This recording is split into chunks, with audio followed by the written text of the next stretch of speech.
സ്വപുത്രനെ തന്നവൻ തൻ കൂടെല്ലാം നൽകാതിരിക്കുമോ?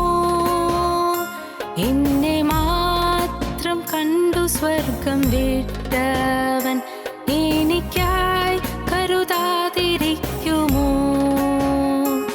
എനിക്കായി സ്വപുത്രനെ തന്നവൻ തൻ കൂടെല്ലാം നൽകാതിരിക്കുമോ? എന്നെ മാത്രം കണ്ടു സ്വർഗം വിട്ടവൻ എനിക്കായി കരുതാതിരിക്കുമോ? ഹല്ലേലൂയ സ്വർഗ്ഗത്തിൽ മുഴങ്ങട്ടെ, ഹല്ലേലൂയ എൻ ഹൃദയത്തിൽ ഉയരട്ടെ. ക്രൂശൻ സ്നേഹം മാത്രം എൻ്റെ ഉള്ളത്തിൽ കീർത്തനമായെന്നും നിലനിൽക്കട്ടെ. ഹല്ലേലൂയ സ്വർഗ്ഗത്തിൽ മുഴങ്ങട്ടെ, ഹല്ലേലൂയ എൻ ഹൃദയത്തിൽ ഉയരട്ടെ. ക്രൂശൻ സ്നേഹം മാത്രം എൻ്റെ ഉള്ളത്തിൽ കീർത്തനമായെന്നും നിലനിൽക്കട്ടെ.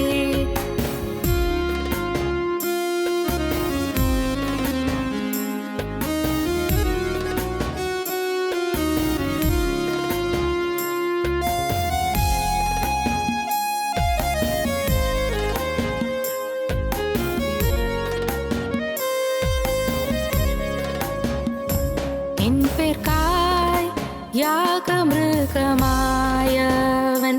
എൻ്റെ കണ്ണീർ കാണാതിരിക്കുമോ? എല്ലാവരാലും ഒറ്റപ്പെട്ട കുഞ്ഞാടു കാണവരെ ഉയർത്താതിരിക്കുമോ? എൻ പേർക്കായി യാഗമൃഗമായവൻ എൻ്റെ കണ്ണീർ കാണാതിരിക്കുമോ? എല്ലാവരാലും ഒറ്റപ്പെട്ട കുഞ്ഞാടു താണവരെ ഉയർത്താതിരിക്കുമോ? ഹല്ലേലൂയ സ്വർഗ്ഗത്തിൽ മുഴങ്ങട്ടെ, ഹല്ലേലൂയ എൻ ഹൃദയത്തിൽ ഉയരട്ടെ. ക്രൂശൻ സ്നേഹം മാത്രം എൻ്റെ ഉള്ളത്തിൽ കീർത്തനമായെന്നും നിലനിൽക്കട്ടെ. ഹല്ലേലൂയ സ്വർഗ്ഗത്തിൽ മുഴങ്ങട്ടെ, ഹല്ലേലൂയ എൻ ഹൃദയത്തിൽ ഉയരട്ടെ. ക്രൂശൻ സ്നേഹം മാത്രം എൻ്റെ ഉള്ളത്തിൽ കീർത്തനമായെന്നും നിലനിൽക്കട്ടെ. ഞങ്ങളും ക്രൂശിക്കപ്പെട്ട ക്രിസ്തുവിനെ പ്രസംഗിക്കുന്നു.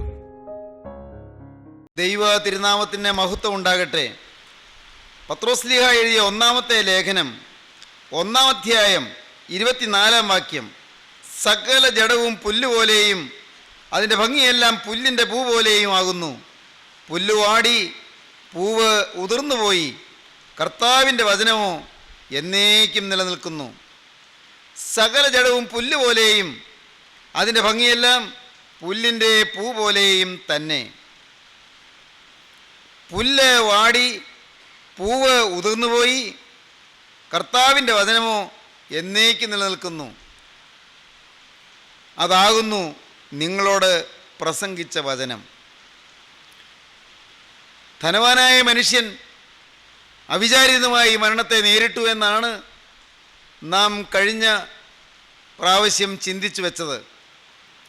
വളരെ അപ്രതീക്ഷിതമായി മരണത്തെ നേരിട്ടു. ദൈവം അവനോട് പറഞ്ഞു, മൂഢ, ഈ രാത്രിയിൽ നിന്റെ പ്രാണനെ നിന്നോട് ചോദിക്കും, പിന്നെ നീ ഒരുക്കി വെച്ചത് ആർക്കാകും? എന്തുകൊണ്ടാണ് ദൈവം അവനെ മൂഢ എന്ന് വിളിച്ചത്? ഒന്ന്, അവൻ ദൈവവിചാരമുള്ളവനായിരുന്നില്ല. He was not conscious of God. ദൈവവിചാരമുള്ളവനായിരുന്നില്ല. രണ്ട്, അവൻ ആത്മാവിനെക്കുറിച്ച് കരുതലുണ്ടായിരുന്നില്ല. He was not conscious of his soul. ആത്മാവിനെക്കുറിച്ച് കരുതലുണ്ടായിരുന്നില്ല. മൂന്നാമത്തെ കാര്യം എന്താണ്? He was not conscious of his death. അവൻ്റെ മരണത്തെക്കുറിച്ച് വിചാരമുണ്ടായിരുന്നില്ല. കാരണം അവൻ പറയുന്നത് ഏറിയ ആണ്ടുകൾക്ക് മതിയായ അനവധി വസ്തുവക സ്വരൂപിച്ച് വെച്ചിരിക്കുന്നു. ഏറിയ ആണ്ടുകൾക്ക് മതിയായ അനവധി വസ്തുവക സ്വരൂപിച്ച് വെച്ചിരിക്കുന്നു. ഈ ഏറിയ ആണ്ടുകൾ തിന്നാം, കുടിക്കാം, ആശ്വസിക്കാം, ആനന്ദിക്കാം എന്നാണ് അവൻ പറയുന്നത്. ഏറിയ ആണ്ടുകളുടെ കണക്കാണ് അവൻ പറയുന്നത്. ഫോർ മെനി മെനി ഇയേഴ്സ് എന്നാണ് അവൻ പറയുന്നത്. അനേക വർഷങ്ങൾ ജീവിച്ചിരിക്കുമെന്നാണ് അവൻ്റെ കണക്ക് കൂട്ടൽ. മാനുഷികമായ അവൻ്റെ ചിന്തയിൽ അവന് മരിക്കത്തക്ക വാർദ്ധക്യമായില്ല, പ്രായാധിക്യമായില്ല, മരിക്കത്തക്ക പ്രായമായില്ല. അതുകൊണ്ട് ഇനി ഏറിയ ആണ്ടുകൾ സുഖമായി സന്തോഷ സമൃദ്ധിയിൽ ലയിച്ച് ആനന്ദിച്ച് കഴിയാം. സ്വാഭാവികമായും എൻ്റെ മനസ്സിൽ അങ്ങനെയാണ് ചിന്ത വരുന്നത്. ഏറിയ ആണ്ടുകൾക്ക് മതിയായ അനവധി വസ്തുവക ഞാൻ സ്വരൂപിച്ചു വെച്ചിരിക്കുന്നു. എനിക്ക് ആശ്വസിക്കാം, തിന്നാം, കുടിക്കാം, ആനന്ദിക്കാം. എന്നാൽ ദൈവം അവനോട് പറയുന്നു, മൂഢ, ഈ രാത്രിയിൽ നിന്റെ പ്രാണൻ ഇതിനോട് ചോദിക്കും, പിന്നെ നീ ഒരുക്കി വെച്ചത് ആർക്കാകും? ഏറിയ ആണ്ടുകൾക്ക് മതിയായ അനവധി വസ്തുവക സ്വരൂപിച്ചു വെച്ചിരിക്കുന്നു എന്ന് ആശ്വാസം കൊള്ളുന്ന മനുഷ്യൻ, ആ മനുഷ്യൻ ദൈവത്തിൻ്റെ വചനം മറക്കുന്നു. കാരണം ദൈവം അവനൊരു വിഷയമല്ല, ഗോഡ് കോൺഷ്യസ് അല്ല, സോൾ കോൺഷ്യസ് അല്ല, ആത്മാവ് അവനൊരു വിഷയമല്ല. അവന് വചനം അവനൊരു ചിന്താവിഷയം പോലുമല്ല. സകല ജഡവും പുല്ല് പോലെയും അതിൻ്റെ ഭംഗിയെല്ലാം പുല്ലിൻ്റെ പൂ പോലെയുമാകുന്നു. പുല്ല് വാടി, പൂവ് ഉതിർന്നുപോയി, കർത്താവിൻ്റെ വചനമോ എന്നേക്കും നിലനിൽക്കുന്നു. പ്രിയപ്പെട്ടവരെ, ഞാൻ പണ്ട് പഠിച്ചു, പിന്നെ പഠിപ്പിച്ചു കുമാരനാശാൻ്റെ സുപ്രസിദ്ധമായൊരു കവിത വീണപൂവ്. നിങ്ങൾ പലരും പഠിച്ചു കാണും. വീണപൂവ്, പൂവ് വീണ് കിടക്കുന്ന എത്രയോ പേര് കാണാറുണ്ട്, നാം കാണാറില്ലേ? പക്ഷേ ആശാന പൂവ് കണ്ടപ്പോൾ, വീണ് കിടക്കുന്ന പൂവ് കണ്ടപ്പോൾ പ്രശോഭിച്ചിരുന്ന ആ വള്ളിപ്പടർപ്പിൽ ശോഭിച്ച് ആ ചെടിയിൽ നല്ല സുന്ദരമായി വിടർന്ന് വികസിച്ച് നല്ല നറുമണവും നല്ല സൗന്ദര്യവും പകർന്ന് പരിസരങ്ങളിലേക്ക് വ്യാപിച്ച് കാണപ്പെട്ടിരുന്ന ആ പൂവ് അത് ഞെട്ടിൽ നിന്ന് അടർന്ന് താഴെ വീഴുന്നത് കണ്ടപ്പോൾ ആശാനിലുള്ള തത്വജ്ഞാനി ഉണർന്നു, തത്വചിന്തകൻ ഉണർന്നു. ആശാൻ പാടുകയാണ്, നിങ്ങൾ ചിലർക്ക് കാണാതറിയാമായിരിക്കും. ഹാ പുഷ്പമേ അധിക തുംഗപദത്തിൽ എത്ര ശോഭിച്ചിരുന്നിതൊരു രാജ്ഞി കണക്കയേ നീ, ശ്രീഭൂവിൽ അസ്ഥിരം അസംശയം ഇന്നു നിന്റെ ആഭൂതി എങ്ങു പുനരിങ്ങു കിടപ്പിതോർത്താൽ. ഹാ പുഷ്പമേ അധിക തുംഗപദത്തിൽ എത്ര ശോഭിച്ചിരുന്നിത് ഒരു രാജ്ഞി കണക്കയേ നീ, ശ്രീഭൂവിൽ അസ്ഥിരം അസംശയം ഇന്ന് നിന്റെ ആഭൂതി എങ്ങ് പുനരിങ്ങു കിടപ്പിതോർത്താൽ. ആ കവിത അവസാനിക്കുമ്പോൾ ആശാനിലുള്ള ആ താത്വികൻ, ദാർശനികൻ പാടിത്തീർക്കുന്നത് എങ്ങനെയാണെന്നറിയാമോ? തത്വചിന്തകനായ കവി ഇങ്ങനെയാണ് പാടിത്തീർക്കുന്നത്. എൻ്റെ കണ്ണേ ഇനിയും ഇനിയും നീ കരയും, കണ്ണേ തിരിച്ചു പോരൂ, നോട്ടം നിർത്ത്, കണ്ണേ മടങ്ങുക, കരിഞ്ഞു വലിഞ്ഞു ആശുമണ്ണാകും ഈ മലരു വിസ്മൃതമാകും ഇപ്പോൾ, എണ്ണീടുകാർക്കും ഇതു തൻ ഗതി, സാധ്യമെന്തു കണ്ണീരിനാൽ അവനി വാഴുകിനാവു കഷ്ടം. കണ്ണേ മടങ്ങുക, എൻ്റെ കണ്ണേ നീ ഇങ്ങ് പോരെ, നോക്കണ്ട, നോക്കിയാൽ നീ കരഞ്ഞു പോകും, കരഞ്ഞ് കരഞ്ഞ് നീ വിഷമിച്ചു പോകും. എൻ്റെ കണ്ണേ നീ മടങ്ങിപ്പോരെ, നോക്കണ്ട. വീണെടുക്കുന്ന പൂവിലേക്ക് നോക്കിയാൽ നിന്റെ അവസ്ഥയും ഇത് തന്നെയാണല്ലോ എന്ന് ഓർത്ത് നീ ഏങ്ങലടിച്ചു പോകും. കരിഞ്ഞു അലിഞ്ഞു ആശുമണ്ണാകും ഈ മലര് വിസ്മൃതമാകും ഇപ്പോൾ. കരിഞ്ഞും അലിഞ്ഞും ഈ പൂവ് അത് മണ്ണിൽ ലയിച്ചു ചേരും. പിന്നെ ആരും അതിനെ ഓർക്കാൻ പോകുന്നു? ഇങ്ങനെ പൂവുണ്ടായിരുന്നു ആരും ഓർക്കാൻ? അത് വിസ്മൃതമാകും. എണ്ണിയിടുകർക്കും ഇതുതൻ ഗതി. ആരുടെയും കാര്യം ഇങ്ങനെ തന്നെയാണ്. എണ്ണിയിടുകിൽ, ഓർത്തു നോക്കിയാൽ, വിചാരിച്ചു നോക്കിയാൽ, എണ്ണിയിടുകർക്കും ഇതുതൻ ഗതി, സാധ്യമെന്തു കണ്ണീരിനാൽ. കരഞ്ഞിട്ട് എന്ത് പ്രയോജനം? അവനി വാഴുകിനാവു കഷ്ടം. ഈ പ്രകൃതി, ഈ ഭൂമി ഒരു സ്വപ്നം പോലെ. രാത്രിക്ക് 12 മണിക്കൂറുണ്ട്. ആ 12 മണിക്കൂറിൽ കുറച്ച് സമയമേ മനുഷ്യൻ ഉറങ്ങുന്നുള്ളൂ. ഒരു 6 മണിക്കൂർ, അല്ലെങ്കിൽ പക്ഷേ ഒരു 5 മണിക്കൂർ, അല്ലെങ്കിൽ പക്ഷേ 6-7 മണിക്കൂർ ഉറങ്ങുന്നു. ഈ ഉറങ്ങിക്കിടക്കുന്നതിൽ 1-2 മിനിറ്റ് നേരം പക്ഷേ ഒരു സ്വപ്നം കാണുന്നു. ആ സ്വപ്നത്തിൽ നാം എന്തെല്ലാം കാണുന്നു, അതെല്ലാം വാസ്തവമല്ലല്ലോ. എല്ലാം ഒരു കിനാവ് പോലെ, സ്വപ്നം പോലെ. ഈ ലോകം മുഴുവൻ സ്വപ്നം പോലെ, ലൗകിക ജീവിതം സ്വപ്നം പോലെ. കണ്ണേ മടങ്ങുക, കരിഞ്ഞു വലിഞ്ഞു ആശുമണ്ണാകും ഈ മലരു വിസ്മൃതമാകും ഇപ്പോൾ. എണ്ണീടുകാർക്കും ഇതു തൻ ഗതി, സാധ്യമെന്തു കണ്ണീരിനാൽ അവനി വാഴുകിനാവു കഷ്ടം. ഈ ലോകം സ്വപ്നതുല്യമാണെന്ന് മലയാള സാഹിത്യത്തിൽ താല്പര്യമുള്ളവർക്ക് വേണ്ടി വേറൊരു ഭാഗം പറയാം. കുമാരനാശാൻ്റെ വലിയൊരു ആരാധനാപാത്രമായിരുന്നു AR രാജരാജവർമ്മ കോയിത്തമ്പുരാൻ. വലിയൊരു ആരാധനാപാത്രമായിരുന്നു. മഹാജ്ഞാനിയും പണ്ഡിതനും ശ്രേഷ്ഠനും സാഹിത്യത്തിൻ്റെ മർമ്മം കണ്ട് അത്യന്തം ധന്യാത്മാവുമായ AR രാജരാജവർമ്മ കോയിത്തമ്പുരാൻ അദ്ദേഹം പെട്ടെന്ന് മരിച്ചു. അദ്ദേഹം മരിച്ചപ്പോൾ കുമാരനാശാൻ അറിഞ്ഞു, കവി അറിഞ്ഞു. തൻ്റെ ഗുരുവരനെ പോലെ മാനിക്കുകയും ആരാധിക്കുകയും ചെയ്യുന്നയാളുടെ ആ നിര്യാണത്തിൽ അനുശോചിക്കാൻ അവിടെ എത്തി. ചിതയിൽ ശരീരം വെച്ച് ചിതയിൽ ആ ശരീരം കത്തി ദഹിക്കുന്നത് നോക്കിക്കൊണ്ട് നിന്നു. കണ്ണീരില്ല, കരച്ചിലില്ല, മിണ്ടാട്ടമില്ല. മരവിച്ചതുപോലെ അവിടെ നിന്നു, മരവിച്ച് നോക്കി നിന്നു. എന്നിട്ട് അദ്ദേഹം ഒരു സ്വപ്നാടന ജീവിയെപ്പോലെ ഏതോ ഒരു സ്വപ്നം കണ്ട് അങ്ങനെ പോരുന്നത് പോലെ, രാത്രി നടക്കുന്ന ഒരാളെ പോലെ, രാത്രി സ്വപ്നത്തിൽ നടക്കുന്നൊരു മനുഷ്യനെ പോലെ അദ്ദേഹം തിരികെ പോന്നു. ഏതാനും ദിവസം സ്തംഭിച്ചങ്ങനെ ഇരുന്നു. കണ്ണീരില്ല, കരച്ചിലില്ല, വിലാപമില്ല, ഏങ്ങലടിയില്ല. ഒരു നിർവിചാര ജീവിയായിരുന്നു. പിന്നീട് അദ്ദേഹം കരയാനങ്ങ് തുടങ്ങി. കരയാൻ തുടങ്ങിയപ്പോൾ അത് ഉതിർന്നു വീണത് കാവ്യശീലുകളായിട്ടാണ്. ആ കവിതയുടെ പേര് തന്നെ കരച്ചിലെന്നാണ്, പ്രരോദനം. പ്രരോദനം പഠിച്ചിട്ടുള്ളവർക്കറിയാം, മലയാള സാഹിത്യം പഠിച്ചിട്ടുള്ളവർക്കറിയാം. കഷ്ടം സ്ഥാനവലിപ്പമോ പ്രഭുതയോ സജ്ജാതിയോ വംശമോ ദിഷ്ടശ്രീതനുധാടിയോ ചെറുതുമിങ്ങോരില്ല ഘോരാനലൻ. സ്പഷ്ടം മാനുഷഗർവമൊക്കെ ഇവിടെ പുക്കസ്തമിക്കുന്നിത്. ഇങ്ങ് ഇഷ്ടന്മാർ പിരിയുന്നു, ഹാ ഇവിടമാണ് അധ്യാത്മവിദ്യാലയം. കഴിഞ്ഞൊരവസരത്തിൽ ഞാനത് പാടിയതാണ്, നിങ്ങൾക്ക് ഓർമ്മ കാണും. സ്ഥാനവലിപ്പമുണ്ടെന്ന് പറഞ്ഞാൽ എന്ത് പ്രയോജനം? ചിതയിൽ വെച്ച് ശരീരത്തെ സ്ഥാനവലിപ്പമുള്ള ആളാണെന്ന് വിചാരിച്ച് ചിതയിലെ തീയെ ദഹിപ്പിക്കാതിരിക്കുമോ? ചിതയിൽ വെച്ച് ദഹിച്ചു കൊണ്ടിരിക്കുമ്പോൾ ചിതാഗ്നി, ചിതയിലെ അഗ്നി, അയ്യോ ഇത് പ്രഭുതയുള്ള ആളാണ്, ആഠ്യത്വമുള്ള ആളാണ്, മഹാപണ്ഡിതനാണ്, മഹാജ്ഞാനിയാണ്, ഇതൊക്കെ ഓർത്തുകൊണ്ട് ആ ശരീരം ദഹിപ്പിക്കാതിരിക്കുമോ?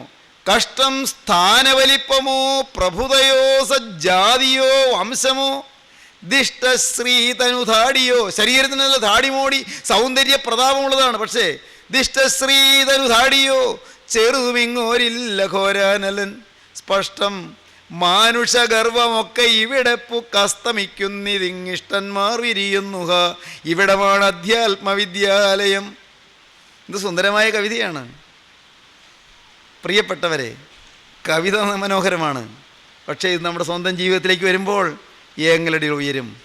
പ്രിയപ്പെട്ടവർ കടന്നു പോകുമ്പോൾ, നമ്മുടെ ഏറ്റവും പ്രിയപ്പെട്ടവർ ഇതാ തീർന്നു മാറുമ്പോൾ, അപ്പോഴാണ് വിതുമ്പലുകൾ, അപ്പോഴാണ് ഞരക്കങ്ങൾ, അപ്പോഴാണ് നെടുവീർപ്പുകൾ. വിയോഗ ദുഃഖം, വിയോഗത്തിൻ്റെ ആ ദുഃഖാധിക്യം ഹൃദയത്തെ തകർക്കുകയും ആദ്യത്തെ ചില സമയങ്ങൾ ഒരുപക്ഷേ നാം മരവിച്ചതുപോലെ നിന്നാലും പിന്നീട് അണമുറിയാതെ ഒഴുകുന്ന കണ്ണീർ ചോലയിൽ, കണ്ണീർ ചാലുകളിൽ നാം തളർന്ന് അവശരായി കിടന്ന് ബോധം കെടുമാറ് നാം വലഞ്ഞു പോവുകയും ചെയ്യുന്ന സന്ദർഭങ്ങൾ. ദൈവതിരുനാമത്തിന് മഹത്വം ഉണ്ടാകട്ടെ. സഹോദരങ്ങളെ, മനുഷ്യൻ ഡെത്ത് കോൺഷ്യസ് ആയിരിക്കണം.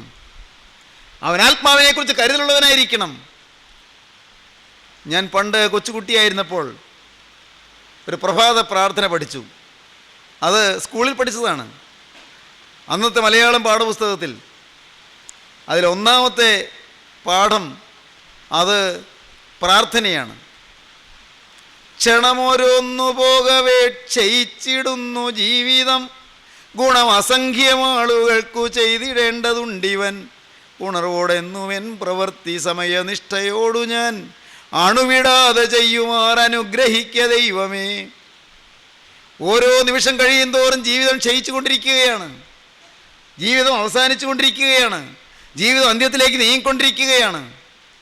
ക്ഷണം ഓരോന്നു പോകവേ ക്ഷയിച്ചിടുന്നു ജീവിതം, ഗുണം അസംഖ്യം ആളുകൾക്കു ചെയ്തിടേണ്ടതുണ്ടിവൻ. ഉണർവോടെന്നുവൻ പ്രവൃത്തി സമയനിഷ്ഠയോടു ഞാൻ അണുവിടാതെ ചെയ്യുമാർ അനുഗ്രഹിക്ക ദൈവമേ. സഹോദരങ്ങളെ, ഡെത്ത് കോൺഷ്യസ് ആയിരിക്കുക, ഡെത്ത് കോൺഷ്യസ്, മരണത്തെക്കുറിച്ച് ബോധമുള്ളവരായിരിക്കുക. ഇല്ലെങ്കിൽ ദൈവം നമ്മെ വിളിക്കുന്നത് മൂഢ എന്നായിരിക്കും. ഒന്ന്, ദൈവം ആ ധനവാനായ മനുഷ്യനെ മൂഢ എന്ന് വിളിക്കാൻ കാരണം he was not God conscious, ദൈവബോധമുള്ളവനായിരുന്നില്ല. രണ്ട്, he was not soul conscious, ആത്മാവിനെ കുറിച്ച് കരുതലുള്ളവനായിരുന്നില്ല. മൂന്ന്, he was not death conscious, അവന് മരണത്തെക്കുറിച്ച് വിചാരം ഉണ്ടായിരുന്നില്ല. നാല്, he was not conscious of others, he was not others conscious, മറ്റുള്ളവരെ കുറിച്ച് കരുതലില്ല, മറ്റുള്ളവരെക്കുറിച്ച് കരുതലുണ്ടായിരുന്നില്ല. അവൻ ഈ പറയുന്നതെല്ലാം എനിക്ക് തിന്നാം, എനിക്ക് കുടിക്കാം, എനിക്ക് ആനന്ദിക്കാം, എനിക്ക് അറിയാണ്ട് മതിയായ അനവധി വസ്തുവക ഞാൻ സ്വരൂപിച്ചു വച്ചിരിക്കുന്നു, ഞാനിത് ചെയ്യും, എൻ്റെ കളപ്പുരകളെ പൊളിച്ച് അധികം വലിയവണത് എൻ്റെ വിളവും വസ്തുവകയും അതിൽ കൂട്ടിവെക്കും, എല്ലാം എനിക്ക്, എൻ്റെ എല്ലാം എന്നിൽ തങ്ങി നിൽക്കുന്നു. മറ്റുള്ളവരെക്കുറിച്ചൊരു കരുതലില്ല. മറ്റുള്ളവരെങ്ങനെ ജീവിക്കുന്നു? പ്രിയപ്പെട്ടവരെ, മറ്റുള്ളവരെക്കുറിച്ച് കരുതൽ വരണമെങ്കിൽ ദൈവബോധം വരണം, മറ്റുള്ളവരെക്കുറിച്ച് കരുതൽ വരണമെങ്കിൽ ആത്മാവിനെക്കുറിച്ച് കരുതൽ വരണം, മറ്റുള്ളവരെ കുറിച്ച് കരുതൽ വരണമെങ്കിൽ പ്രിയപ്പെട്ടവരെ മരണമുണ്ട് എന്നുള്ള ചിന്ത വരണം.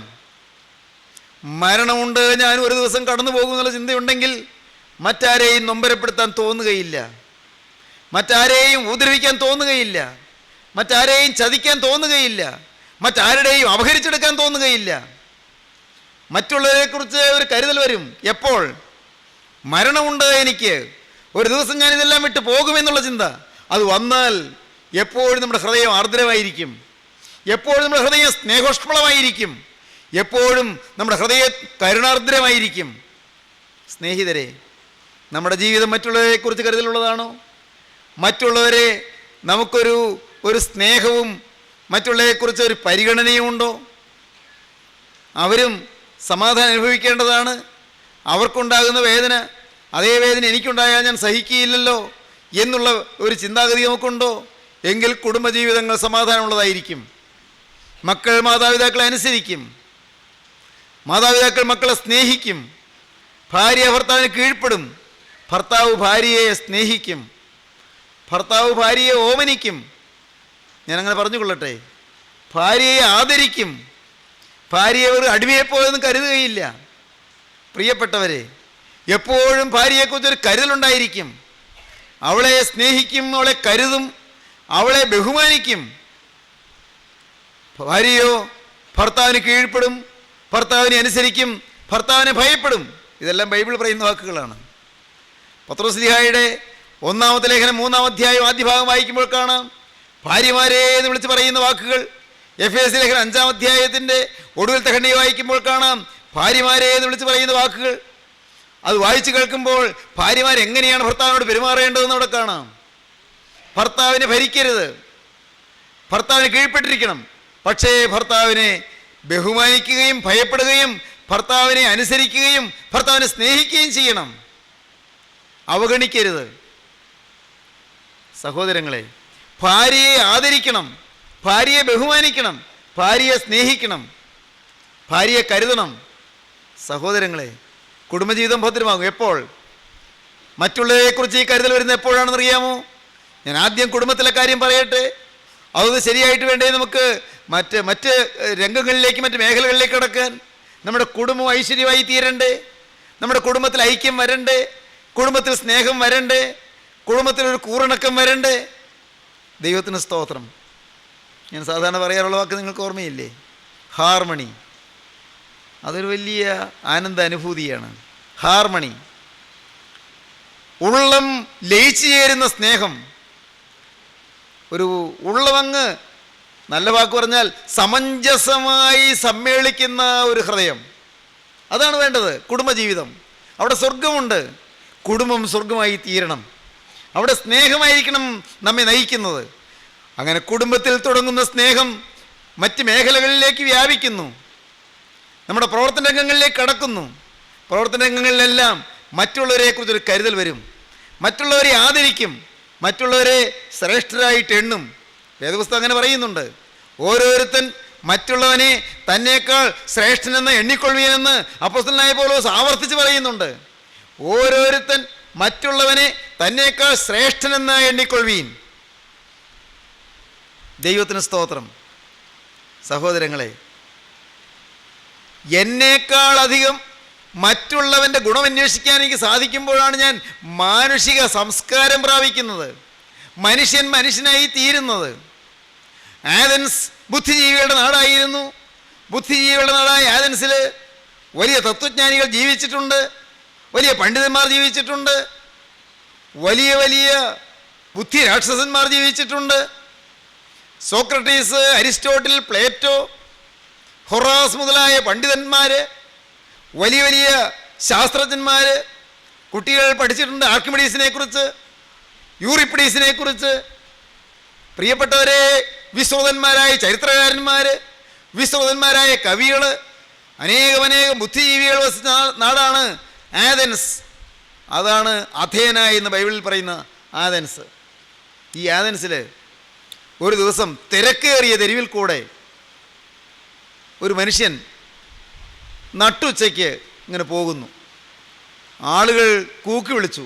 ശരി, നട്ടുച്ചയ്ക്ക് പോകുന്നതിനാണ് കൂക്കി വിളിക്കുന്നത്? അദ്ദേഹത്തിൻ്റെ കയ്യിൽ ചൂട്ടുകറ്റയുണ്ട്. ചൂട്ടുകറ്റ കത്തിച്ചുകൊണ്ടാണ് പോകുന്നത്. ചിലരെ ഭയത്തോടുകൂടി റോഡ് അരികിലുള്ളവരെല്ലാം എഴുന്നേറ്റ് നിന്നു.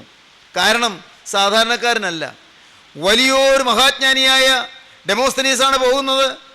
മഹാജ്ഞാനിയാണ്, പണ്ഡിത വരേണ്യനാണ്, ശ്രേഷ്ഠനായ മനുഷ്യനാണ്, എല്ലാവരുടെയും ആരാധനാപാത്രമാണ്. നാട്ടിൽ അനേക യുവാക്കന്മാരെ താത്വിക അവബോധമുള്ളവരാക്കി തീർക്കുന്നയാളാണ്. ഈ ഡെമോസ്തനീസ് ചൂട്ടുകറ്റ മിന്നിച്ചുകൊണ്ട് നട്ടുച്ചയ്ക്ക് പട്ടാപ്പകല് നല്ല വെയിലും നല്ല വെളിച്ചവുമുള്ള സമയത്ത് ഇങ്ങനെ റോഡേ നടന്നു പോകുന്നു. പലരും ചോദിക്കാൻ മടിച്ചു. ഇത്രയും ബുദ്ധിജീവിയായ മനുഷ്യനോട് എങ്ങനെ ചോദിക്കും? ഒരാൾ ധൈര്യപ്പെട്ട് ചെന്നു, ഗുരു ക്ഷമിക്കണം, അങ്ങ് എന്താണ് ഇപ്പോൾ ഇങ്ങനെ? എന്താണ്? അല്ല, അങ്ങ് ഈ ചൂട്ടുകറ്റ മിന്നിച്ചുകൊണ്ട് പോകുന്നത് എന്താണ്? അത് ഞാൻ അന്വേഷിക്കുകയാണ്. അല്ലാതെ ഇപ്പോൾ ഈ പകല് അങ്ങ് എന്താ അന്വേഷിക്കുന്നത്? ഞാനൊരു മനുഷ്യനെ അന്വേഷിക്കുകയാണ്. മനുഷ്യനെയോ? ഞാനൊരു മനുഷ്യനെ അന്വേഷിക്കുകയാണ്. പ്രിയപ്പെട്ടവരെ, ഞാൻ മുമ്പൊരിക്കലും പറഞ്ഞിട്ടുണ്ട്, നിങ്ങൾക്ക് ഓർമ്മ കാണുമായിരിക്കും. ഞാനൊരു മനുഷ്യനെ അന്വേഷിക്കുകയാണ്. അവരത്ഭുതപ്പെട്ടു. മനുഷ്യരല്ലേ കാണുന്നത്? എല്ലാവരും മനുഷ്യരല്ലേ? ഈ ആഥൻസിൻ്റെ തെരുവിലൂടെ നടന്ന് അങ്ങോട്ടും ഇങ്ങോട്ടും നടക്കുന്നവരോട് പ്രവർത്തിക്കുന്നവരും തെരുക്കോണുകളിൽ നിൽക്കുന്നവരെല്ലാം മനുഷ്യരല്ലേ? അല്ല, ഇവരെല്ലാം മൃഗങ്ങളാണ്. 2 കാലിൽ നടക്കുന്നു മാത്രമേ വ്യത്യാസമുള്ളൂ. മൃഗങ്ങളിൽ നിന്ന് വ്യത്യാസം, ഇവർക്ക് 2 കാലിൽ നടക്കുന്നു. മനുഷ്യൻ മനുഷ്യനെ കൊല്ലുന്നു, മനുഷ്യൻ മനുഷ്യനെ ഹിംസിക്കുന്നു, മനുഷ്യൻ മനുഷ്യനെ വെറുക്കുന്നു. മതത്തിൻ്റെ പേരിൽ, വർഗത്തിൻ്റെ പേരിൽ, സമുദായത്തിൻ്റെ പേരിൽ, സഭകളുടെ പേരിൽ, കൂട്ടായ്മകളുടെ പേരിൽ, ആത്മീയ പ്രവർത്തനങ്ങളുടെ പേരിൽ, ഏതെല്ലാം തരത്തിൽ നല്ല കാര്യങ്ങളുടെ പേരിൽ ചീത്ത ചെയ്യുന്നതായ ആളുകൾ എത്രയോ. മനുഷ്യൻ മനുഷ്യനല്ലാതായിത്തീരുന്നു. സാക്ഷാൽ ഹൃദയ സംസ്കാരം എന്ന് പറയുന്നത്, മാനവീയ സംസ്കാരം എന്ന് പറയുന്നത് നിർമ്മലമായ സ്നേഹമാണ്. ഈ സ്നേഹം നിങ്ങൾക്ക് കുരിശിൽ കാണാം. ഈ സ്നേഹത്തിൻ്റെ നിറവാണ് കുരിശിൽ. അവിടെ ത്യാഗം മാത്രമേ ഉള്ളൂ, അവിടെ സ്നേഹം മാത്രമേ ഉള്ളൂ, അവിടെ ക്ഷമ മാത്രമേ ഉള്ളൂ, അവിടെ വിട്ടുവീഴ്ച മനോഭാവം മാത്രമേ ഉള്ളൂ, അവിടെ എളിമ മാത്രമേ ഉള്ളൂ. ആരോടും പകയില്ല, ആരോടും വിദ്വേഷമില്ല, എല്ലാവരെയും സ്നേഹിക്കുന്നു. പ്രിയപ്പെട്ടവരെ, പരിഭവമില്ല, പരാതിയില്ല, പിറുപിറുപ്പില്ല, നിരാശയില്ല, എനിക്കെന്തിങ്ങനെ വന്നു എന്നുള്ള ചോദ്യമില്ല, എനിക്കിത് സംഭവിച്ചല്ലോ എന്നുള്ള നിരാശയില്ല. അവിടെ തളരാത്ത സ്നേഹം, അവിടെ നിഷ്കളങ്കമായ സ്നേഹം, അവിടെ ക്രൂസിലെ സ്നേഹം നാം കാണുന്നു. ആ സ്നേഹമാണെന്ന് വിളിക്കുന്ന പിതാവേ, ഇവർ ചെയ്യുന്നത് എന്നതായെന്ന് അറിയായികയാൽ ഇവരോ ക്ഷമിക്കണമേ. പ്രിയപ്പെട്ടവരെ, ആ സ്നേഹം എനിക്ക് ക്ഷമിച്ചു തന്നതുകൊണ്ടാണ് ഞാൻ ഇന്ന് സമാധാനത്തോടെ ജീവിക്കുന്നത്. എൻ്റെ എണ്ണിയാൽ തീരാത്ത പാവങ്ങൾ ക്ഷമിച്ചു തന്ന സ്നേഹം, ഈ മഹാഭാവിയായ മനുഷ്യനെ കണ്ട സ്നേഹം, എന്നെ വീണ്ടെടുത്ത സ്നേഹം, എന്നെ വിടുവിച്ച സ്നേഹം, സാത്താൻ്റെ ചങ്ങല കുരുക്കൾ അഴിച്ച് എനിക്ക് മോചനം തന്ന സ്നേഹം, പാപത്തിൻ്റെ മ്ലേച്ഛതകളിൽ നിന്നെ കോരിയെടുത്ത സ്നേഹം, തനി ലൗകികനായ എന്നെ ആത്മീയനാക്കാൻ രൂപാന്തരപ്പെടുത്തുവാൻ അധ്വാനിച്ച സ്നേഹം, ഇന്നും എന്നെ രൂപാന്തരപ്പെടുത്തിയെടുക്കാൻ അധ്വാനിച്ചുകൊണ്ട് എൻ്റെ ചുറ്റും നിന്ന് പ്രവർത്തിക്കുന്ന സ്നേഹം, എൻ്റെ മേൽ തൻ്റെ കരം വെച്ച സ്നേഹം, എന്നെ തലോടിയ സ്നേഹം, എൻ്റെ പാപക്കറകൾ കഴുകിയ സ്നേഹം. ദൈവമക്കളെ, ഈ അത്ഭുത സ്നേഹമാണ് ഇന്ന് നിങ്ങൾ സന്ധിക്കുന്നത്, നിങ്ങൾ വിളിക്കുന്നത്. ഈ സ്നേഹം നിങ്ങൾ ക്ഷണിക്കുകയാണ്. മകനെ, ക്രൂസിലെ സ്നേഹത്തിലേക്ക് ഓടി വരൂ. നീ മൂഢനാകാതെ ജ്ഞാനിയാകൂ. ആത്മാവിന് വേണ്ടി കരുതൂ, മറ്റുള്ളവരെ കുറിച്ച് കരുതൂ. നിന്റെ മരണത്തെക്കുറിച്ച് ഓർമ്മയുള്ളവനായിരിക്കൂ, ദൈവത്തെക്കുറിച്ച് ബോധമുള്ളവനായിരിക്കൂ. മോനെ, നീ ഒരു മണ്ടനായി പോകല്ലേ. നിന്റെ ഭൗതിക ജീവിതം നഷ്ടപ്പെടുത്തി കളയല്ലേ. നിന്റെ ജീവിതം നിത്യ സ്വസ്ഥതയ്ക്ക് വേണ്ടി നീ ഏൽപ്പിച്ചു കൊടുക്കൂ. നിത്യജീവൻ നീ പ്രാപിക്കൂ. യേശു ക്രിസ്തു സ്നേഹവായ്പോടെ നിന്നെ പേർ ചൊല്ലി വിളിക്കുന്നു. സക്കായിയെ, വേഗം ഇറങ്ങി വാ എന്ന് വിളിച്ച സ്നേഹം. ശൗലേ, ശൗലേ, നീ എന്നെ ഉപദ്രവിക്കുന്ന എന്താന്ന് വിളിച്ച സ്നേഹം. മാർത്തയെ, മാർത്തയെ, നീ പലതിനെ ചൊല്ലി വിചാരപ്പെട്ട് മനം കലങ്ങിയിരിക്കുന്നു എന്ന് പറഞ്ഞതായ സ്നേഹം. ശീമോനെ, ശീമോനെ, സാത്താൻ നിങ്ങളെ കോതമ്പ് പോലെ മാറ്റേണ്ടതിന് കൽപ്പന ചോദിച്ചു എന്ന് പറഞ്ഞ ആ നിർമ്മല സ്നേഹം. ശമൂവേലേ, ശമൂവേലേ എന്ന് വിളിച്ച സ്നേഹം. ആദാമേ, ആദാമേ എന്ന് വിളിച്ച സ്നേഹം. ആ നിസ്തുല സ്നേഹം ഇപ്പോൾ നിങ്ങൾ വിളിക്കുകയാണ്. നിങ്ങളുടെ ഹൃദയം നിങ്ങൾ തുറക്കുകയും, ദാദാ, നീ എന്നെ പേർ ചൊല്ലി വിളിക്കുന്നതിനാൽ ഞാനിതാ വരുന്നു. എന്റെ മേൽ നിന്റെ കരം വെക്കണമേ. എന്റെ മേൽ നിന്റെ തിരുരക്തം പുരട്ടണമേ. എന്നെ തിരുരക്തത്തിന്റെ മുദ്ര അണിയിക്കണമേ. എന്റെ പാപബന്ധനങ്ങൾ അഴിക്കണമേ. ദുശ്ശീലങ്ങൾ മാറ്റണമേ. പ്രാർത്ഥിപ്പീൻ ദൈവജനമേ. നമുക്ക് ഒരുമിച്ച് പ്രാർത്ഥിക്കാം. കരുണയുള്ള കർത്താവേ, തിരുരക്തത്തിന്റെ അത്ഭുത സ്നേഹത്തെ കുറിച്ച് ഞങ്ങൾക്ക് പറഞ്ഞു തന്ന കൃപയ്ക്കായി സ്തോത്രം. ആത്മാവിന്റെ വീണ്ടെടുപ്പിന് വേണ്ടിയുള്ള ദാഹം ഞങ്ങൾക്ക് തരുന്നതിനായി സ്തോത്രം. സ്വർഗരാജ്യത്തെ കുറിച്ചുള്ള കാഴ്ചപ്പാട് ഞങ്ങൾക്ക് പകരുന്നതിനായി സ്തോത്രം. നിത്യജീവന് വേണ്ടി ഞങ്ങൾ ഒരുക്കുന്നതിനായി സ്തോത്രം. വചനം കേട്ട് എല്ലാവരെയും അനുഗ്രഹിക്കണമേ. എല്ലാവരുടെ മേലും തൃക്കരം വയ്ക്കണമേ. എല്ലാവരെയും ശാന്തിയിലേക്ക് നയിക്കണമേ. അവിടുത്തെ രണ്ടാമത്തെ വരവിന് വേണ്ടി എല്ലാവരെയും ഒരുക്കണമേ. നിത്യജീവന്റെ ഉറപ്പെല്ലാവർക്കും നൽകണമേ. തിരുനാമം മഹത്വപ്പെടുത്തണമേ. യേശുരാജന്റെ അത്ഭുത നാമത്തിൽ തന്നെ.